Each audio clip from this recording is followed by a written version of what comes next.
Avatar Meher బాబాకి జై. బాబా కృపతో మనం ప్రతిరోజు లిజన్ హ్యుమానిటీ అనే గ్రంథాన్ని చదువుకుంటున్నాము. ఈ గ్రంథంలో డాన్ స్టీవెన్స్ మొట్టమొదట బాబా 1955వ సంవత్సరంలో జరిగినటువంటి సహవాస కార్యక్రమాన్ని వర్ణిస్తూ ఉన్నాడు.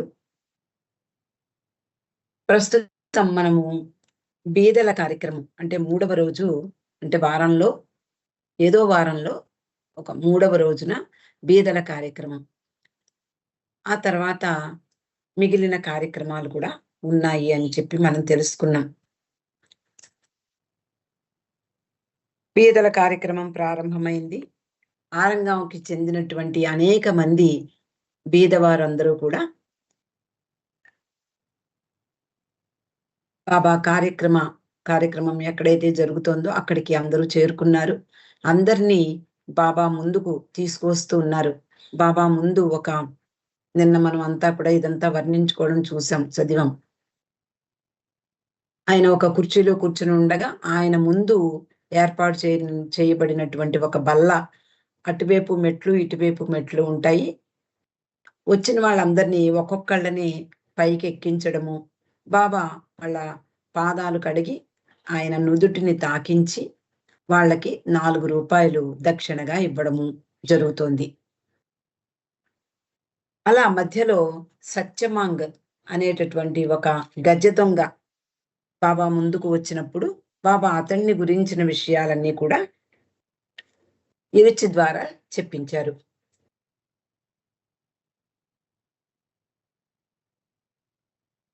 ఆ తర్వాత ఎండ పడడంతో ఈ కార్యక్రమాన్ని ఒక టెంట్ లోకి మార్చడం జరిగింది.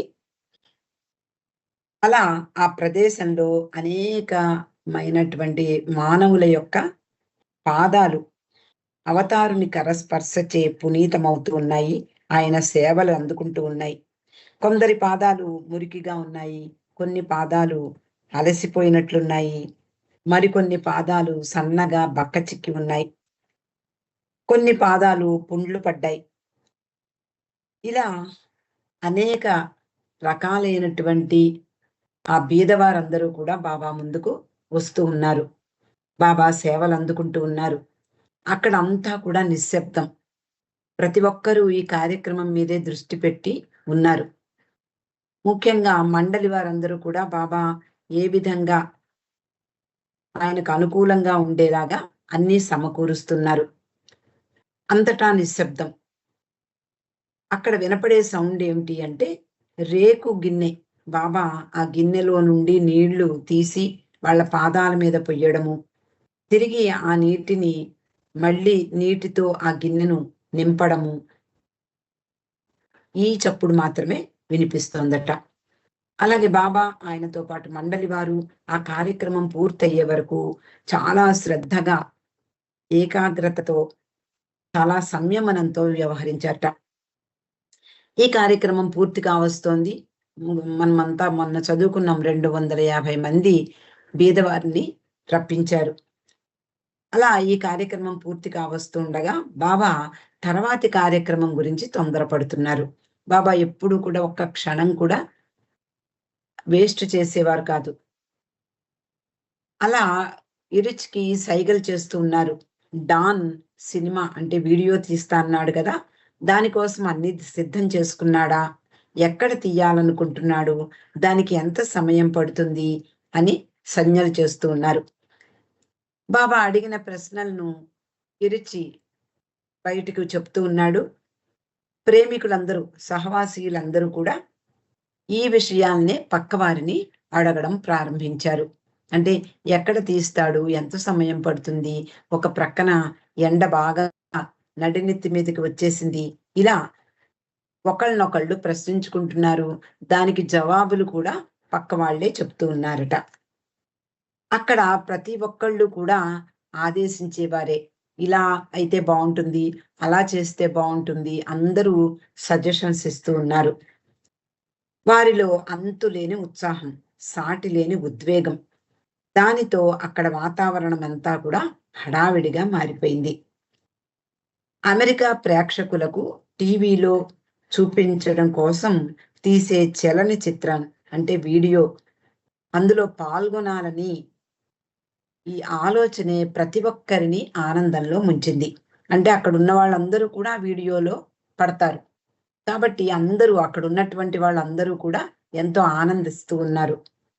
వారి హడావిడిలో బాబా చెప్పింది ఎవరు వినడం లేదు. కానీ అందులో కూడా ఏదో ఒక విశేషం ఉండి ఉంటుంది. అలా అక్కడి వాతావరణం అంతా ఉత్సాహము, ఆనందము వీటితో తేలియాడుతోంది.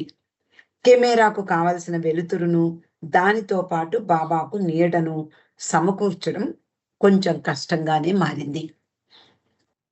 ప్రతి ఒక్కరూ సూచించేవారే అయ్యారు. అయితే అక్కడైతే బావుంటుంది, ఇక్కడ నీడ వస్తోంది, బాబాకు ఇక్కడైతే సౌకర్యంగా ఉంటుంది, ఇక్కడైతే వీడియో తీయడానికి కెమెరాకు అనుకూలంగా ఉంటుంది. ఇలా ప్రతి ఒక్కరూ కూడా సూచిస్తూ ఉన్నారు. అలాగే ప్రతి ఒక్కరూ ఇంకొకళ్ళు చెప్పినటువంటి సూచనను ఖండిస్తూ ఉన్నారు. ఏమిటి ఇలా బాగోలేదు, అలా కాదు, ఇలా ఉంటే బావుంటుంది. ఇలా ఎవరికి వాళ్ళు నిర్ణయాలు తీసుకుంటూ ఉన్నారు. ప్రభువు సన్నిధిలో 3 రోజులు గడిపిన 250 మంది ప్రేమికుల ఉత్సాహం అదంతా కూడా. 3 రోజులయిపోయింది బాబా దగ్గరికొచ్చి. మొట్టమొదట ఆయనకు దండలు వేయడము, ఆయన చెప్పినటువంటి ప్రేమ, విధేయత మొదలైనటువంటి విషయాలు వినడము, తర్వాత కొంచెం ఒద్దికగా కూర్చోవడము, ఇవన్నీ కూడా జరిగాయి 2 రోజులు. 3 రోజులు గడిచిపోయాక వాళ్ళందరికీ బాబా అంటే చనువు ఏర్పడింది. కాబట్టి అందరూ కూడా ఉత్సాహంగా సజెషన్స్ ఇవ్వడం ప్రారంభించారు. వాళ్ళ యొక్క ఉత్సాహాన్ని దాన్ తట్టుకోలేకపోయాడు. తికమక పడుతున్నాడు. మరి అతడే కదా సినిమా తీయవలసింది. అలా కంగారుగా అతడు ఒక ప్రదేశాన్ని నిర్ణయించడము, అబ్బే బాగోలేదు అని చెప్పి మరొక ప్రదేశాన్ని నిర్ణయించడము ఇలా జరుగుతోంది. అలా 1, 2 ప్రయత్నాలు విఫలమయ్యాయి. మూడవసారి అందరూ బాగుంది అనుకున్నారు. అలా చలనచిత్ర కార్యక్రమం అంటే వీడియో తీయడం ప్రారంభించాడు. కొన్ని నిమిషాలు గడిచాయి.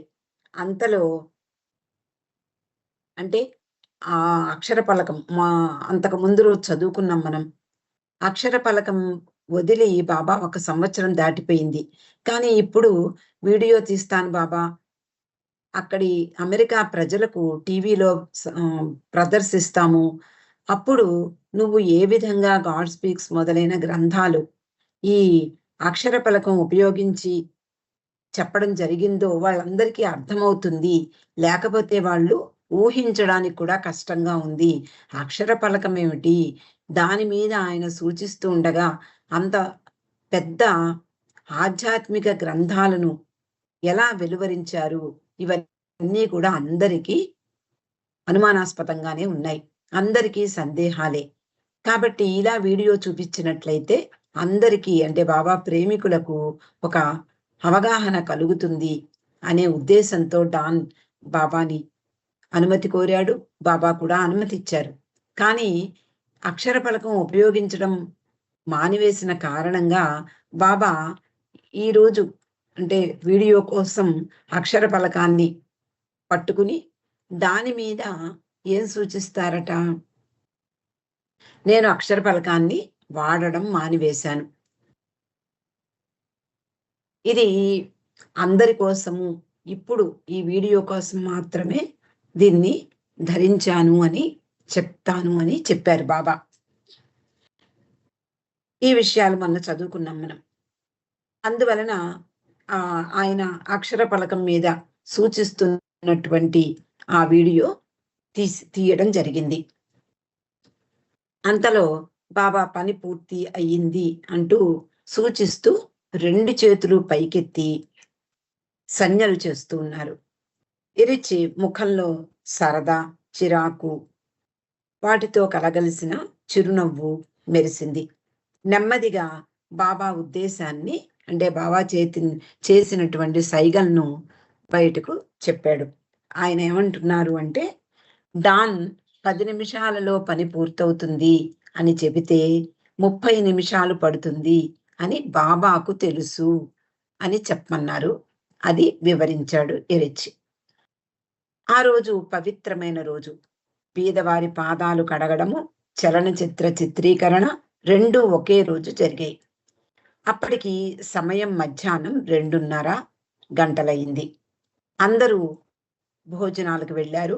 భోజనాలు ముగించి కాస్త విశ్రాంతి తీసుకున్నారు. కొంతమంది గాఢ నిద్రలోకి జారిపోయారు. తెరచి ఉంచిన అంటే ఈ సహవాసీయుల కోసం ఏర్పాటు చేసినటువంటి ఆ భవనాలలో ఆ కిటికీల గుండా గురక శబ్దం కూడా వినిపిస్తోందట. కొంతమంది బాగా అలసిపోయి నిద్రపోతున్నారు. ప్రశాంతమైన మధ్యాహ్న సమయం గ్రామంలో నుండి వచ్చేటటువంటి చిరు శబ్దాలతో కలిసిపోయింది. కొండ దిగువన రైలు పట్టాలకు ఆనుకుని బాట పక్కనే ఉన్న సహవాసీయుల నివాసాల నుండి సన్నగా మాటల సవ్వడి వినవస్తోంది. అంతలో నీలిరంగు చెవర్లెట్ కారు కొండ దరి చేరుతున్నట్లుగా హార్న్ వినపడింది. ఇంకా గురక శబ్దాలు గాలిలో తేలియాడుతూ ఉన్నాయి. హుషారుగా ఉన్న వ్యక్తి, మనం చెప్పుకున్నాం ఆ రోజు ఉదయమే 2 వ్యక్తులు విదేశీయులు రావడము, వెంట వాళ్ళ యొక్క మాటలు వింటూ ఏమిటి వీళ్ళ గందరగోళము, ఎంతకీ వదలరా వీళ్ళు అంటూ వాళ్ళకి పలహారాలు అందించడము, ఇవన్నీ కూడా మనం చదువుకున్నాం. వాళ్ళిద్దరిలో ఒక వ్యక్తి హుషారుగా ఉండే వ్యక్తి, మరో వ్యక్తి కొంచెం నెమ్మదస్తుడు. ఈ హుషారుగా ఉన్న వ్యక్తి బాబా కారు హార్న్ వినగానే టక్కున లేచి పక్కన పడుకున్న ఉన్నటువంటి ఆ నెమ్మదైనటువంటి వాణ్ణి కుదిపి లేపుతున్నాడు. బాబా వచ్చేస్తున్నారు అంటూ తలుపు తెరుచుకుని మెట్లు దిగి చకచక వెళ్ళిపోయాడు.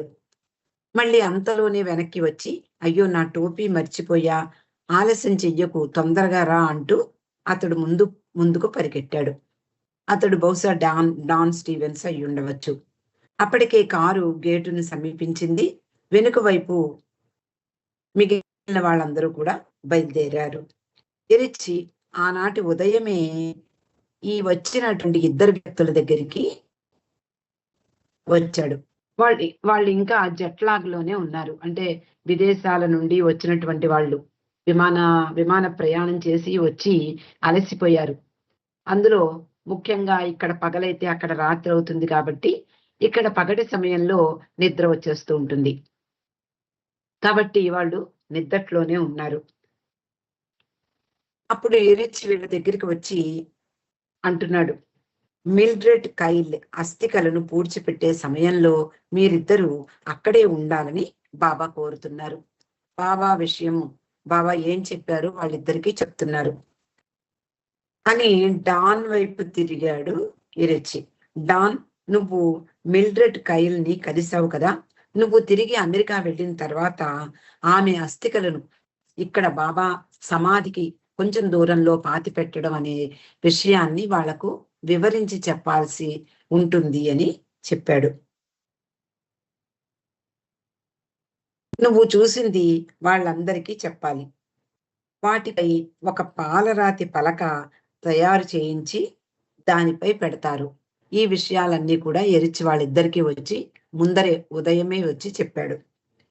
ఇంకా ఎరిచి వాళ్ళతో అంటున్నాడు, బాబా ఈ పని అంటే మిల్డ్రెడ్ కైల్ అనేటటువంటి బాబా ప్రేమికురాలు, అమెరికా ప్రేమికురాలు, ఆవిడ అక్కడ మరణించిన సందర్భంలో ఆమె అస్థికలను ఇక్కడికి పంపిస్తారు.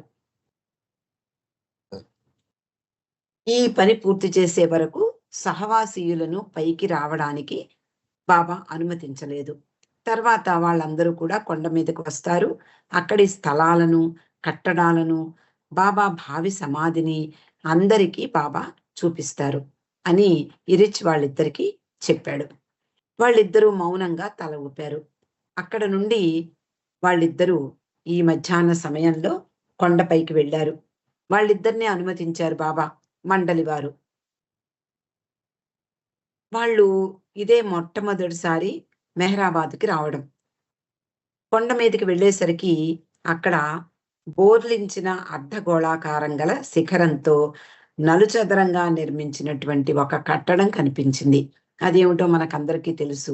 బాబా ఆనాడు భావి సమాధి, ఇప్పుడు బాబా సమాధి.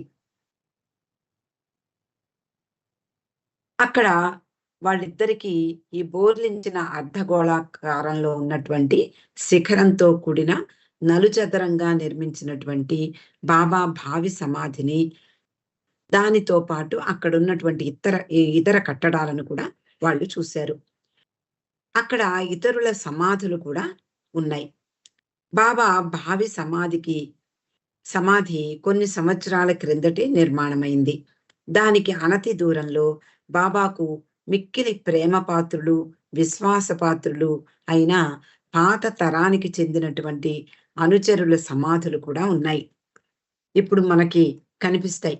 బాబా తల్లిదండ్రులు, అలాగే నానోగేలి, వీళ్ళ సమాధులు ఈ పక్కనే ఈ కొత్తగా ఈ సమాధిని ఆ రోజు నిర్మిస్తూ ఉన్నారు. అంతేకాక వారి హృదయాలను ఆకట్టుకున్న కొన్ని కుక్కల సమాధులు కూడా వాళ్ళు చూశారు. అక్కడ ఉన్న చిన్న సమాధుల పక్కగా వరసలో ఒక గొయ్య తవ్వబడి ఉంది. అందులో నుండి ఒక రాతి పలకను మండలి సభ్యుడు పైకి తీశాడు. బాబా ఒక చిన్న సంచిని మెల్లగా అందులో ఉంచారు. బాబాకు ఎండ తగలకుండా ఒక వ్యక్తి గొడుగు పట్టాడు.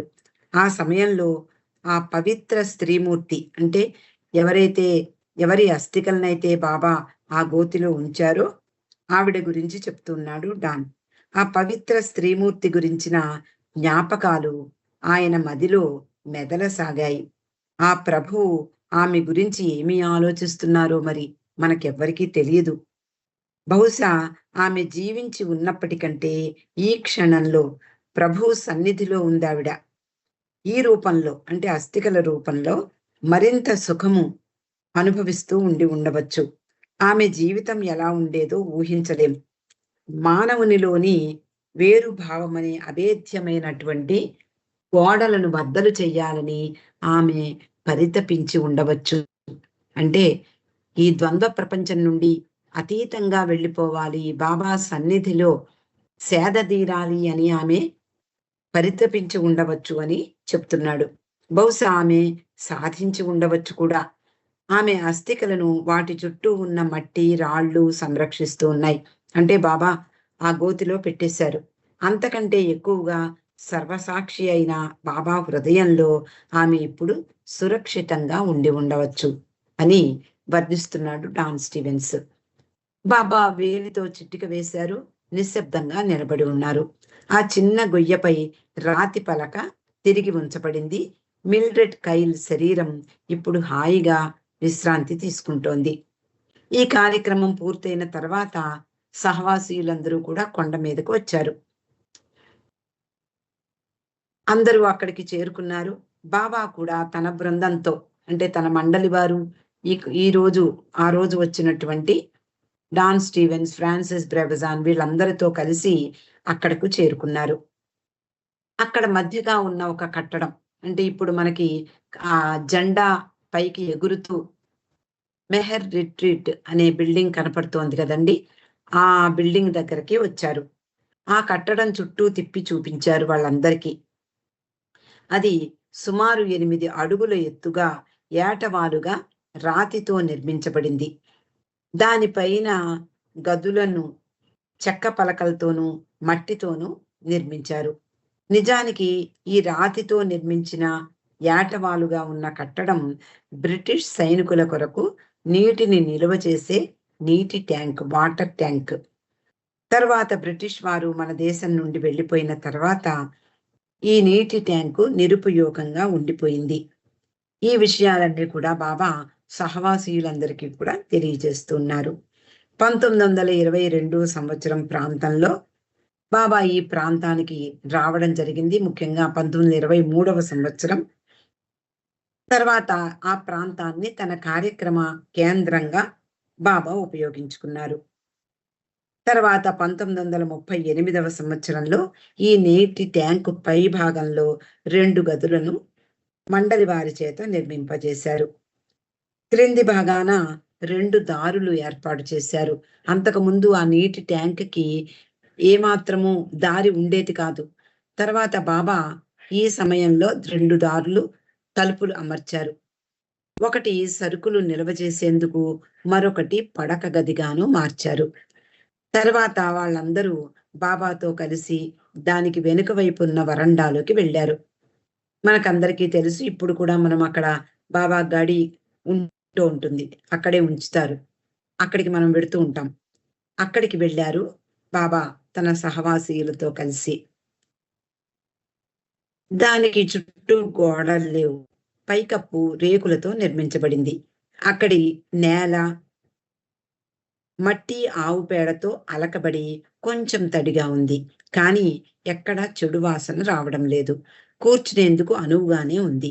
నిజానికి ఆవు పేడ క్రిమి సంహారకంగా చెప్తారు. ఆ వసారాలో భోజనం చేసేందుకు ఎత్తైన బల్లలు, కుర్చీలు ఉన్నాయి. ఇందాక మనం 2 పాశ్చాత్యుల గురించి ముచ్చటించుకున్నాం కదా. అందులో ఒక వ్యక్తి చురుకుగా ఉండేవాడు, హుషారుగా ఉంటాడు. రెండవ వాడు నెమ్మదస్తుడు. ఇద్దరికి అక్కడ యూరోప్ దేశ వంటకాలను సిద్ధం చేసి వడ్డించబడ్డాయి. వీరిద్దరితో పాటు బాబా సోదరుడైనటువంటి ఆది, అతని భార్య ఫ్రీని ఇద్దరూ కలిసి వాళ్ళతో కలిసి భోజనం చేశారు. ఈ అతిథుల కోసం ఏర్పాట్లు చేస్తూ వాళ్ళిద్దరూ చాలా రోజులుగా మెహరాబాద్లోనే ఉంటున్నారు. ఆ రాత్రికి వాళ్ళు ఇద్దరు అహ్మద్ నగర్ వెళ్ళి వస్తారు.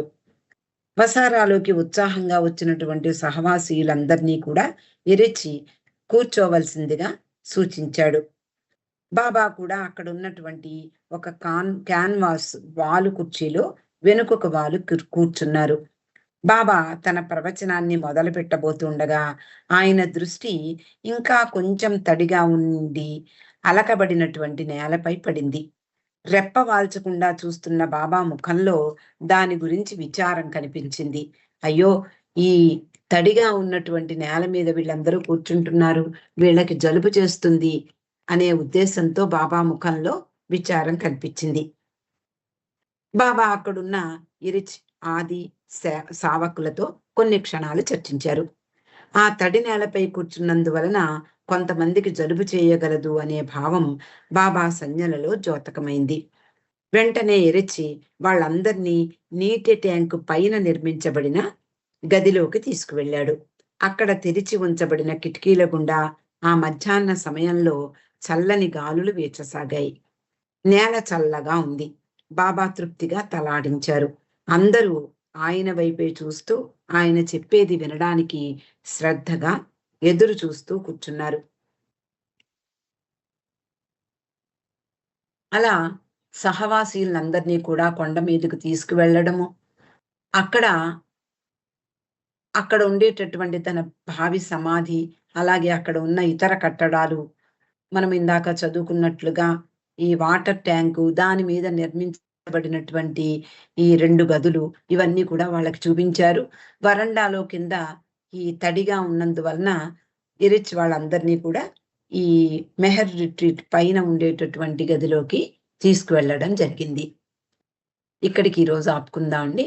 అవతార్ మెహర్ బాబాకి జై. జై బాబా అండి. లక్ష్మి గారు రోజు వివరంగా మా అందరికి చెప్తున్నందుకు, బుక్ రీడింగ్ చేసి చదివి చెప్తున్నందుకు మీకు ఎంతో ధన్యవాదాలు. జై బాబాలండి.